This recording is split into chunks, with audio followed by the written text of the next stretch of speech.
Later this year, the Seattle Kraken will take the ice as an expansion team in the NHL. Calling the action on the radio will be Bowling Green grad Everett Fitzhugh. And as Claire Dow explains, with Fitzhugh on the mic, the Kraken will make history. Number 0, Youngstown, 3-on-1 through center. Here's Letnoff, near side. Letnoff, backhand, shooting, scores!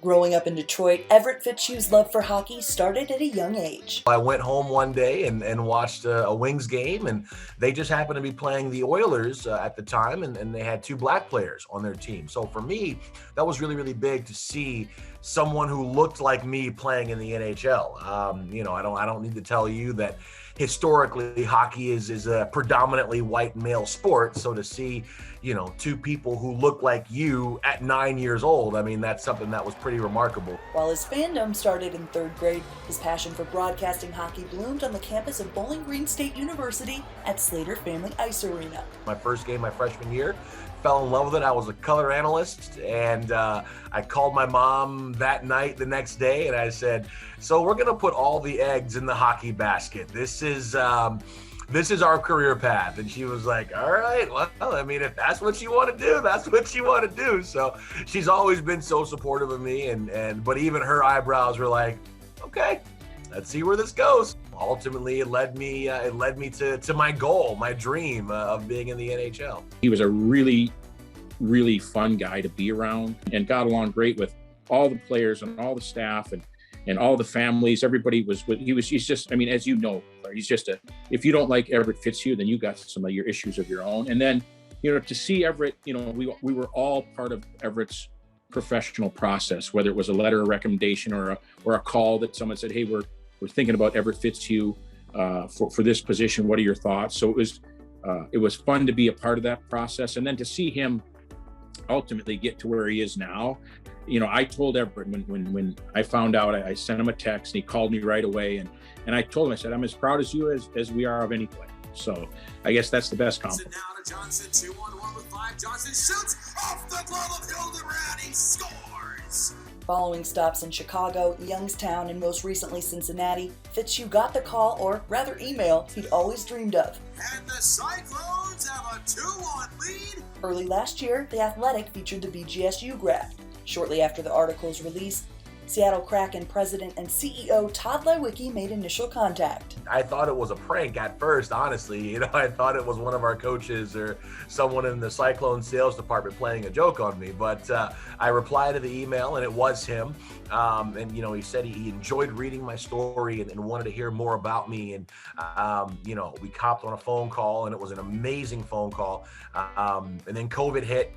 He said that he wanted to stay in touch and things like that. And I thought that with COVID coming along, it was, we'll be in touch later. We'll wait for all this to pass. And I kind of put it on the back burner, but still, had it in my mind.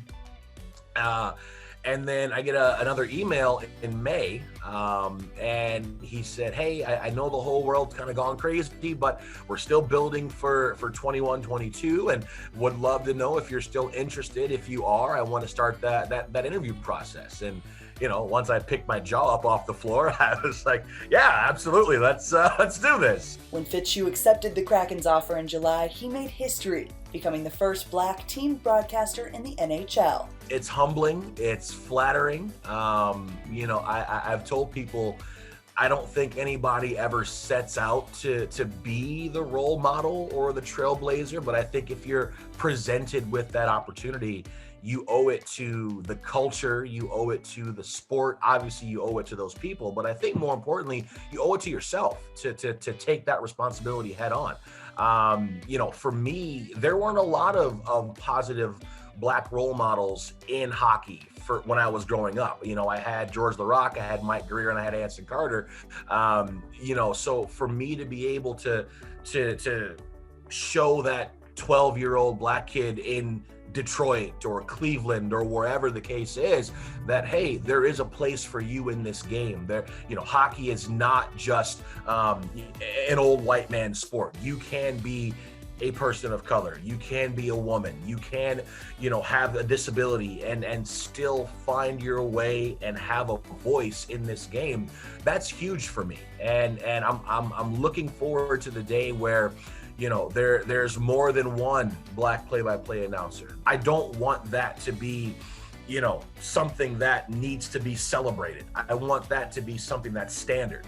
And for me to be able to start and to be in a position where I can help move that train along, I'll do whatever I can. What's up, everyone? This is Everett Fitzhugh, team broadcaster for your Seattle Kraken. The Kraken will officially drop the puck next year. Until then, follow Fitzhugh and the franchise's journey on social media at The Voice Fitz on Twitter.